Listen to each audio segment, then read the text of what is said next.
नमस्कार. मिनी ब्लॉगमध्ये खूप सारं स्वागत. आणि आजच्या दिवसाची सुरुवात आपल्या स्वामींच्या आशीर्वादापासून.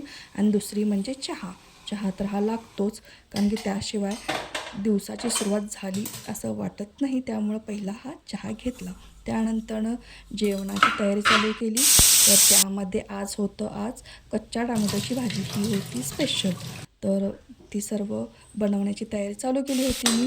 तर इकडं माझी भाजी ती पूर्ण झाली. त्यानंतर आईने आज धपाट्याचं पीठ केलं होतं प्रणीससाठी, आणि हा इथे झोपतोय. उठल्यानंतर पहिला फ्रेंडला भेटण्यासाठी गेला. त्यानंतर त्याच्यासाठी आज टिफिनला मी डाळिंब सोलत होते. त्याला आज डाळिंब द्यायचं होतं, त्याने सांगितलं होतं. आणि इकडं त्याला मी युनिफॉर्म ते आवरत होते. तर त्याचं लवकर, कारण की त्याला स्कूलला लवकर जायचं होतं, कायम लेट करतो, त्यामुळे त्याचं आवरलं. आणि बाबा त्याला सोडण्यासाठी गेले होते स्कूलला. तर इकडे हे येऊन बसले होते पाहुणे.